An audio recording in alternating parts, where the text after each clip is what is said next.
Welcome back to our channel. Good morning, good afternoon, good evening, your time. Thank you guys for your continued support. Please subscribe to our channel if you haven't, and turn on the bell for more video. Welcome our new members, to the old ones. God bless you. If you're passing by, please join us as you're supporting us. May the Lord support you in everything you lay your hands. Amen.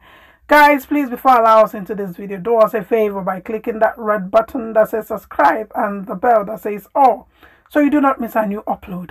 Okay guys, this video is a very interesting one, and the question is, if Ahmed Bola Tinubu is alive or dead? If though, what happens in Yoruba land? Remember, he's going to be contesting for the 2023 elections. There is speculation all over the place, and a lot more. A lot of people expect a lot from him. Please watch and let me know your thoughts in the section below. Please watch. Pátápátá pé a kú dédé àsìkò yìí, kí a pé a kú òwúrọ̀ níta bá ti ń gbọ́ mi, ó dẹ̀ jẹ́ ọ̀sán láàwà, mo kí wa pé a kú ọ̀sán, àtàdé wà lálẹ́ náà mo kí wa pé a kú alẹ́. Àwọn èèyàn wò pé kí n fẹ́ ṣe fídíò fún tí mo kọ Bọ́lá Ahmed Tinubu, is he dead or alive? Tí o gbá bá rí pé láti ibi ọjọ́ mẹ́ta kan awuyewuye ń lọ pé Bọ́lá Ahmed Tinubu bí ó ti jáde láyé, torí arábìnrin Esabod ọlọ́kọ́ gbèrò yìí jáde pé Bọ́lá Ahmed Tinubu ti jáde láyé. Nígbà tí mo wá rí fídíò yìí, because tí nǹkan bá ṣẹlẹ̀ mi máa ń fi ń wòye, máa ń kọ́gbọ́n lára ẹ̀ ni pé tí nǹkan bá tiẹ̀ ṣẹlẹ̀, what is going to be the positive aspect of it or the negative? Mo wá post kan sórí Facebook page mi pé Bọ́lá Ahmed Tinubu is either he become president in 2023 or witness Yoruba nation. Kó tó máa lọ Yoruba nation for life, tó rọ ọmọ Yorùbá ní mi tọkọtọ. More music at FujiNigeria.com.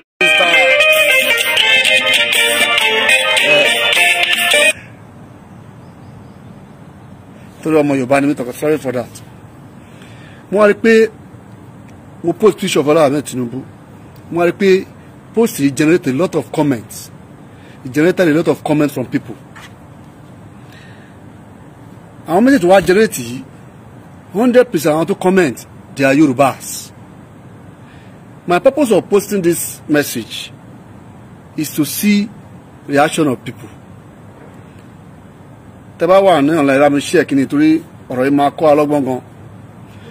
Torí láyé tá a wà yìí, life and death, gbogbo àwọn ajáyè láyé, kò sí bí ẹ̀dá kan ṣe lè gbélé ayé títí tó Ọlọ́run fún lágbára tó. Ọlọ́run á sì fi ikú ṣe ẹ̀gbọ́n ẹ̀. Èmi náà tí mò ń sọ̀rọ̀ yìí náà, nǹkan tó máa gbẹ̀yìn gbogbo wa ikú náà ni. Ṣùgbọ́n nǹkan tó jù ni pé ká gbélé ayé ṣe dáadáa. Bí o bá dẹ̀ ṣe dáadáa lénìí, kí o máa gbàdúrà pé kí o máa ṣìṣe. Lóòótọ́ 100% of messages táwọn èèyàn kọ ìpè pọ̀ gan bẹ̀. Even there was a place mo sọ fún àwọn pé, is Bọ́lá Ahmed Tinubu not our hero? Because people don't know the reason why I posted this message. But for me to know kí ni èròǹgbà àwọn èèyàn tí arákùnrin yìí bá tiẹ̀ lọ, àti pé tí wọ́n tẹ̀ wá lọ, kí ló máa ṣẹlẹ̀ láàárín àwa Yorùbá. Lóòótọ́ mo rí pé àwọn ọmọ Yorùbá ló ń comment. Ìgbà mí àwọn èèyàn máa ń ní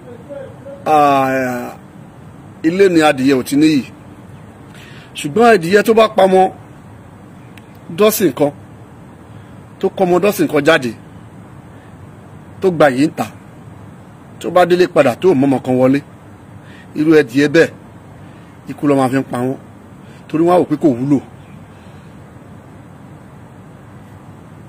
Tí gbogbo bá mọ̀ pé ńgbà tí Bọ́lá Ahmed Tinubu kọ́kọ́ bẹ̀rẹ̀, inú ọmọ Yorùbá ń dùn pé a ti rí ànádà Awólọ́wọ̀. Ṣùgbọ́n tá bá ní kájọ wò dáadáa, kájọ finú wò, ǹjẹ́ arákùnrin yìí ajá tẹ̀tẹ̀ fi wé Awólọ́wọ̀ bí? Ìbéèrè ni o, it's not from my mouth, because I'm doing this video based on comment táwọn èèyàn sọ.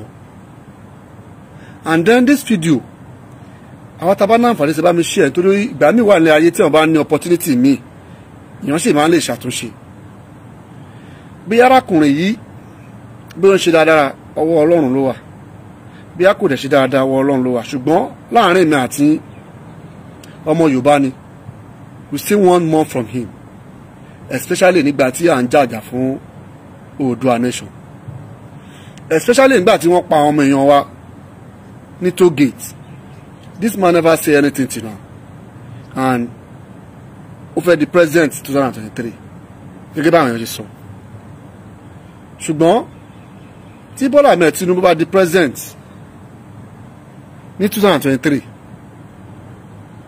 ṣé àǹfààní ọmọ Yorùbá ni àbá àǹfààní àwọn wo túpẹ́ mo rí pé ọ̀pọ̀lọpọ̀ ló ti ń ṣẹlẹ̀ láàrin àwọn Yorùbá tó ń pa wọn kan púpà but Bọ́lá Ahmed Tinubu never come out to say anything about it. Wọ́n fẹ́ lo scenario yìí torí mo kàánù ìwé kan arákùnrin kan ó wà lójú àlá yìí ó lálàá pé wọ́n pè òun síbi òkú nígbà tó débi tí wọ́n ti fẹ́ ṣòkú yìí wọ́n fún ní àga síwájú láti jókòó ṣùgbọ́n wá wò pé kóhun tiẹ̀ wo ẹni tí wọ́n pè òun síbi òkú ẹ̀ wọ́n fún níwèé tó fẹ́ fi ṣe òkú tó pè ní program of events nígbà tí ó máa ṣí ìwé yìí ó dọ́kọ́ rí bẹ̀ ni pé kí ni aráàlú lè sọ ń pa ẹni tí ó kú yìí kí ni àwọn tó súnmọ́ tí wọ́n lè sọ ń pa ẹ̀ kí ni àwọn tí wọ́n jọ ń ṣiṣẹ́ papọ̀ kí ni wọ́n lè sọ ń pa ẹ̀ kí ni àwọn òbí ẹ̀ kí ni wọ́n lè sọ ń pa ẹ̀ gẹ́gẹ́ bí èèyàn tó sì wà láyé tó sì ní another life láti ṣàtúnṣe arákùnrin wa ò pé kóhun tiẹ̀ wẹ́n tó ń sọ ń pa ẹ̀pọ̀ tiẹ̀ kú yìí ó wá ní kó fún un opportunity láti wẹ́n tó kú nígbà tó máa débi pósí ó rí pé ara àwọn lòun bá ń bẹ̀ ǹjẹ́ tó wá jèmi àti ẹ la wà lójú àlá yìí tá wá jí sáyé tá tún sì ní opportunity míì láti wà láyé ǹjẹ́ kí ló yẹ ká ṣe ó yẹ ká wò pé kí ni àwọn ìwà tá ti wù bọ̀ ǹjẹ́ àwọn ìwà tí yẹ pé aráyé lè sọ dáadáa ń pa wa ni àbí lè tó yẹ pé wọ́n máa sọ ìdàkejì ń pa wa nítorí náà èèyàn sì lè ṣe àtúnṣe ọmọ Yorùbá lèmi jẹ́ and before I travel out of Nigeria I used to be one of youth leader ní APC ní Ayọ̀bọ̀-Pàjà mo mọ díẹ̀ nínú politics mo mọ díẹ̀ nínú jẹgúdújẹrá nítorí pé I also belong to that party then tí n bá ní ọwọ́ tèmi náà mọ̀ ń gbà yẹn nítorí pé tó bá gbèrè sí fún wa pé ká gbé pin aráàlú àwọn politician àsìkò la máa ń pín tó bá fún wa lówó ká pín wọ́ọ̀dù lówó yìí ti máa ń parí but a lot of people tí wọ́n ti jáde Nigeria I'm sorry to say this traveling out of Nigeria is not about looking for money alone we need to see a lot of things ká lè mọ̀ pé àwọn tó wà Nigeria wọ́n fi àjẹ wa gan ká lè mọ̀ pé àwọn èèyàn kan wà tó jẹ́ pé ẹ̀tọ́ wa ara wọn nìkan ni wọ́n kó sí ibi tí mo wá ń lọ nìyí Bọ́lá Ahmed Tinubu if you are still alive you can still make impact tí àwọn èèyàn lè sọ̀rọ̀ yín dáadáa because mo rí pé ẹni tí Ọlọ́run bá fún lágbára ni ẹni tí Ọlọ́run bá fún nípò ni ẹni tí Ọlọ́run bá fún ní ẹ̀bùn ni ṣùgbọ́n ẹ̀bùn yìí tí fídíò yìí bá lè kàn yín lára ẹ sì lè ṣàtúnṣe tí ẹ bá sì wà live tọ́lọ́run bá sọ pé ó ti tán you can still make amendments nítorí pé mo rí pé agbára tí Ọlọ́run bá fún Bọ́lá Ahmed Tinubu agbára tó lè fi gba àwọn ọmọ Yorùbá lẹ̀ nínú ìjìyà tí wọ́n ń jẹ ni agbára tó lè sọ pé ọmọ nìbọn ẹni ṣó ẹ tẹ̀lé mi ní ọ̀nà tó tọ́ tí àwọn èèyàn lè tẹ̀lé ni mo wá wo age Bọ́lá Ahmed Tinubu ǹjẹ́ tí bàbá yìí wá ti padà di president kí ni ìyàtọ̀ láàrin the strength of Bola Ahmed Tinubu now and the present Muhammad Buhari. Because mo rí pé tí èèyàn bá ti ń dàgbà, Yorùbá náà ló máa ń sọ pé èèyàn máa ń padà ń dọmọdé. Mo rí pé àsìkò ọmọdé yẹn ti ń dé bá Bola Ahmed Tinubu. If he become president in Nigeria, which I'm very, to my own opinion, possibility here is not close to 1 at all. And that means I want to buy small buy. Ó sì lè ṣe àtúnṣe. Ó sì lè padà wá sílé. Kó wá bí àwọn ará ilé ìyẹn tá jẹ́ àwọn ọmọ Yorùbá. Because ìgbà tí mo ti ní negative thought about this man was during the time of ìgbà tí àwọn èèyàn kú nípa EndSARS, and he came out and say I'm still the Jagaban. Nígbà tí àwọn èèyàn ti kú rẹpẹtẹ. Until now, he never came out and say anything about that thing. Mo wo ìgbà tí olóyè Sunday Igboho jáde tó ń fi àwọn èèyàn tí wọ́n ti kú tí àwọn Fúlàní ti pa káàkiri ilẹ̀ Yorùbá. This man never come out and say anything. And it's a president pé tó bá sọ nǹkan nǹkan yẹn kọ́ láti support Yorùbá. It will go a long way. Why can't you do this if you are still alive? Because mo rí pé ẹni tó lọ bá fún lágbára ni, ṣùgbọ́n tó lọ bá fún yàn lágbára ńgbà míì ó ṣe ń ṣe kí alágbára kó máa ṣe agbára lò tí ò ní mọ ọ̀nà ẹ̀tọ́. The reason why I'm doing this video today is because of what I posted in my Facebook page. Tí àwọn èèyàn comment. Out of over 100 comments in particular group, mo rí pé I only have only one person that says something positive about this man. Ní àwa Yorùbá. That means life before death, even after death, how is it going to be? Mo tẹ̀tí wá sọ pa comment yẹn kan pé it's like Lagos is the best state in the whole world. It's like Bola Ahmed Tinubu is hero of Yorubas. But people wọ́n bẹ̀rẹ̀ sí ní comments. Èmi tí ẹ̀ ń gbé mi ṣépè gan. Because they didn't know my mind. I just want to generate opinion from people. Nípa arákùnrin yìí ni. And mo rẹ̀ jẹ́ nǹkan tó jẹ́ pé in any event that happens, I don't want to say negative. I just want to make people to learn from this. Ní pé àwọn ọmọ èdè èèyàn kò sí nǹkan tá a lè kó jọ tó ní ayé yìí. Àfọwọ́bà filẹ̀ ni. A máa padà filẹ̀. Bó eléyìí tá bá ṣe tá bá fi ran àwọn èèyàn lọ́wọ́, òun làwọn èèyàn máa sọ. Eléyìí tá bá ṣe tá bá fi ran ará àdúgbò lọ́wọ́, òun làwọn èèyàn wá sọ. Lọ́ máa sọ ká wá wo ẹni tí ó ní agbára. Ká sọ pé agbára yìí tẹ̀ wá dé ogbà àgbáyé. Because ibi tí Bola Ahmed Tinubu dé lọ́jọ́ tòní kò síbi tí wọ́n ti mọ̀ ní gbogbo àgbáyé. Ǹjẹ́ kò yẹ kó fi agbára yìí ran ọmọ Yorùbá lọ́wọ́ kó tó di kó máa lọ? Torí mo rí pé tí bàbá yìí bá wá sí wà láyé, I'm sorry to say, mo lè ṣáájú ẹ̀ kú, ṣùgbọ́n ọjọ́ tó kù kò pọ̀ mọ́. Torí mi ò ro kú sí anybody.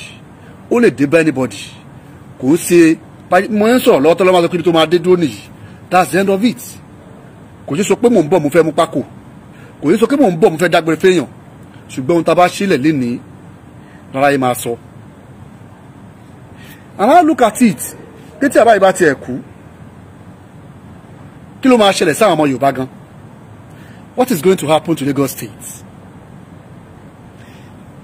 Lagos State yìí ẹ jẹ́ ká ti fojú rò ó.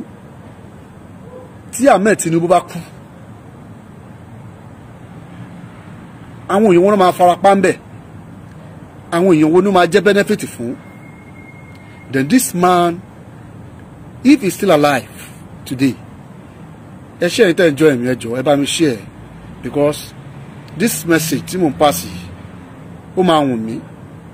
Mo jọ mọ́ kéré tó tí mi lówó lọ́wọ́ tó. Ó lè jẹ́ advice yìí ni àbáyé máa fi tún nǹkan ṣe tí Ọlọ́run máa sọ pé ẹ̀mí ẹ̀ ṣì wà. Because people don't know maybe he's alive now or he's gone. And then eléyìí tún jẹ́ ibi àbí ẹ̀kọ́ fún àwa tí à ń gbọ́ ní pé ohun tá bá sílẹ̀ lénìí lára yìí máa sọ gbogbo agbára tá bá ní ẹ jẹ́ ká lò ó sí ọ̀nà tó dára gbogbo agbára tá bá ní ẹ jẹ́ ká lò ó fún àwọn èèyàn tó yẹ pé tó bá dọjọ́ làwọn arìn ní yes this person help me. Gbogbo ohun tí à ń kó jọ mo fẹ́ di olókìkí mo fẹ́ di ọlọ́lá mo fẹ́ di president mo fẹ́ di olókìkí ní gbogbo àgbáyé inú sàárè náà ni gbogbo ẹ̀ máa padà sí ikán ló máa padà jẹyàn. Ǹjẹ́ opportunity Ọlọ́run bá fún wa ǹjẹ́ kò yẹ kí a nípa tí àwọn èèyàn máa sọ ń pa ẹ̀? Because if Bola Ahmed Tinubu believe he has done a lot for we Yorùbá ní ọkàn tiẹ̀ ó ṣeéṣe jẹ́ pé ọmọ tèmi bí ló máa padà wá ṣe lè tó máa ṣe jù lọ dẹ́rẹ́ gbogbo nǹkan tó ti ṣe yẹn wọ́n máa render useless pé ǹjẹ́ kò tiẹ̀ mọ̀ kankan. Ó ṣe jẹ́ pé jẹ́mi tí mò ń sọ̀rọ̀ yìí ni màá kọ́ wá ṣe kankan tó yẹ pé àwọn èèyàn máa wò pé wow ìyẹn ní pọ́pọ́lọ yìí wà níbì kan nítorí ẹni tó bá ní ọpọlọ lénìí Ọlọ́run bá ṣe ń fún ni ẹlòmíì sì máa ní ọpọlọ tó máa jù bẹ́ẹ̀ lọ. Nítorí ìdí yìí I'm not happy ipe a lè ní alágbára tí Ọlọ́run bá fún lẹ́bùn tó máa sọ̀rọ̀ táwọn èèyàn máa tẹ̀lé tí ò ní lè ṣíwájú fún ọmọ Yorùbá. Because I'm saying to me it's glaring. Tabanika wo I'm not in Nigeria now, Dubai ni mo wà. I can see differences. Mo tún wá wò pé ṣé àwọn olórí wa ò kí ń ka ìwé àwọn tó jẹ́ àwọn olórí ìlú kan ni. Mo ka ìwé olórí tó jẹ́ ti Dubai máa yí sọ̀rọ̀ kan nú ẹ̀ tí mo wò pé ó yẹ kí àwọn olórí wa tí wọ́n bá ń kàwé kí wọ́n lè ní àtúnṣe sí. This man said nǹkan tí àwọn fi ń ṣe okòwò tí ó gba àwọn èèyàn bá lè rí lò gbogbo ìlú pàápàá jùlọ Nàìjíríà tó jẹ́ Africa country ó máa benefit wọn. He said wọ́n pe Dubai ní the land of gold ṣùgbọ́n àwọn òun produce gold bí àwọn èèyàn ṣe ń sọ kí nìkan táwọn ń ṣe àwọn àlá àwọn èèyàn láti máa gbé gold wọ bí láláì low tax free or with little tax. Then people come from another country to come and buy from here. That means àwọn tó bá mú gold wọ Dubai with little or no tax, no matter what, owó díẹ̀ máa wọ Dubai mbẹ̀. Then other people will come from another country to come and buy. They will still spend money here. That's how they are getting their money. He said in his book, Ẹ̀tọ́ Jolórí Dubai pé international affairs tí àwọn ní it's only on international level. Kò sí ìlú tó wà lágbàáyé tó ní interfere pẹ̀lú nǹkan táwọn ń ṣe nínú ìlú àwọn ní total control. Ǹjẹ́ tí àwọn Yorùbá governors tí wọ́n bá tẹ̀lé jẹ́ kí àwọn èèyàn máa gbé nǹkan kúrò ní Nàìjíríà with little or no tax, we have resources. There was a day I bought only cashew nuts. Was it not 25 dirham? That 25 dirham now is equivalent to 4,000. Ní cashew nut tí wọ́n tà ní ó dọ̀pù Nigeria with just 100 naira. If I can be able to move that thing down here, I will make like 500% profit. Ǹjẹ́ àwọn olórí wa Nigeria ṣé wọ́n kọ́gbọ́n látara àwọn nǹkan yìí ni? Because ọjọ́ yìí mo kàn wò pé why? Even was not yesterday I bought ordinary gari 6 dirham. Gari in Nigeria is like 70 naira. Then that 6 dirham is equivalent to 900 naira Nigerian money. If our governors in Yoruba land can make exports easy for people, this will create a lot of employment for people. Irú nǹkan tí àwọn Bola Ahmed Tinubu tó mọ́ lè ṣe ni.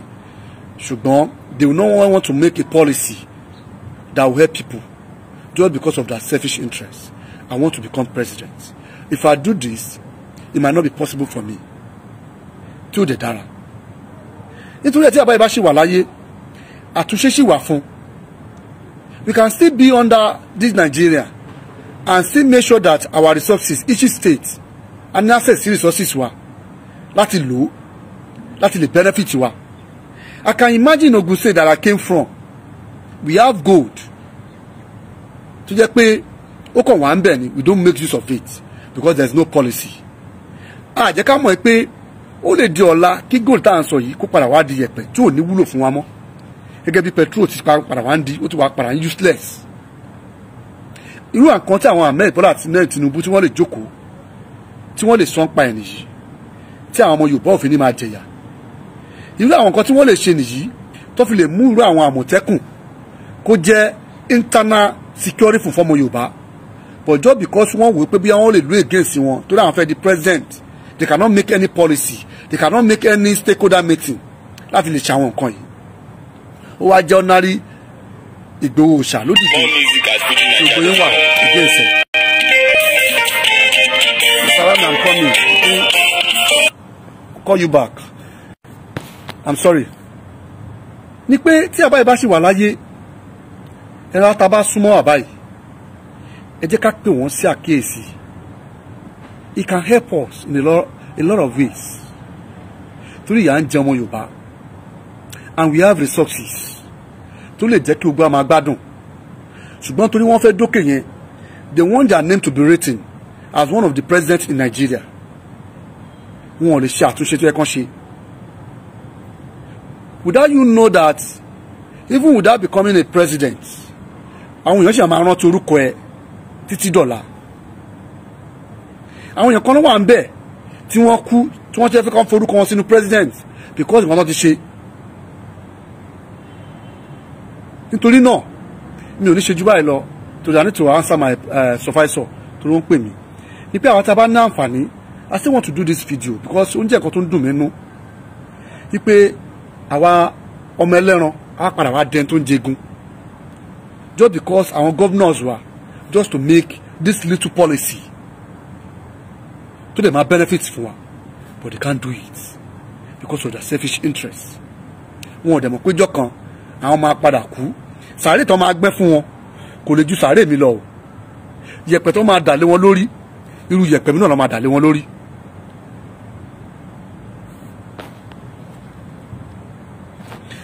Because even now, ẹ wò bí Nàìjíríà ṣe rí, Lagos State táwọn èèyàn pariwo Lagos State Tinubu have tried, it has become a state tí ó ti jẹ́ pé ó ti ń lọ sílẹ̀ gẹ́gẹ́ bí ọjọ́ orí tòun náà ti ń lọ sókè. Ẹ ṣé Mr. Engineer Gbadebo Balogun, thank you very much for your comment. And then Mr. Saheed Oyeniyi, ẹ bá mi share fídíò yìí nítorí pé mo rí pé little change ni a need nílẹ̀ Yorùbá tó máa fi mú wa gbádùn.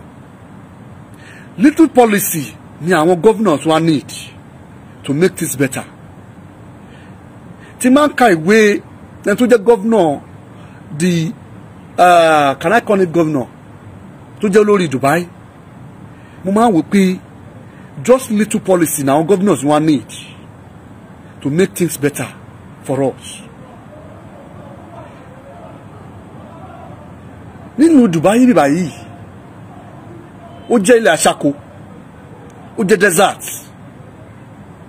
but they are making impact in the world. Ibẹ̀ ni gbogbo wa ń sá wá, tí àwọn ọmọ wa ń sunlé tó dàbí hotel, tó dàbí hostel rather. Tẹ́ máa rí àwọn ọmọ Nàìjíríà, ọmọ onílé ọlọ́nà tí wọ́n máa sunu yàrá tó jẹ́ pé èèyàn 12 ní yàrá kan, tí wọ́n ń gbowó tó jẹ́ pé kò sáyè ìsinmi. Nílùú mi tó jẹ́ pé on Friday, Saturday and Sunday mo lè enjoy life mi, but our governor cannot make policy that will help us out. Àwọn èèyàn tí a ní tí wọ́n ní agbára like Bola Ahmed Tinubu, they cannot help us. Bola Ahmed Tinubu ń ṣe yìí kò ságbára mọ́ ká má tọ̀ra wa jẹ. Àwọn tó ń tẹ̀lé náà mọ̀ pé agbára yẹn ti tán, díẹ̀ ló kù. Wọ́n bá díẹ̀ tó kù yìí, bàbá yìí jọ̀ọ́, you can still make impact.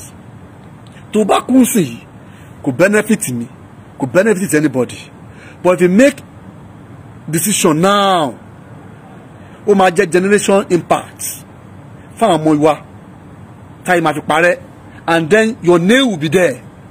But the way I look at it now, if you cannot make change now, wàláì tí ó bá rí pé bàbá yìí kú, I'm sorry to say, ẹni tó máa gbé pépè nínú sàárè ni, because ó ní agbára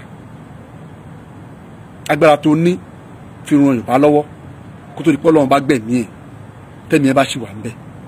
Mi ní sọ jù báyìí lọ, ẹ̀yin tí ẹ darapọ̀ mọ́ mi, mo ṣe púpọ̀. Ọlọ́run bá wà pẹ̀lú wa, ilẹ̀ Yorùbá ò ní dàrú. Olúwatóbi Ṣóyọyè lórúkọ mi tó máa fi dìgbà kan náà àwọn èèyàn máa ń pè ní ọmọ Ṣóyọyè. Ilẹ̀ Yorùbá dá, ilẹ̀ Yorùbá ò ní dàrú. Bye bye to you.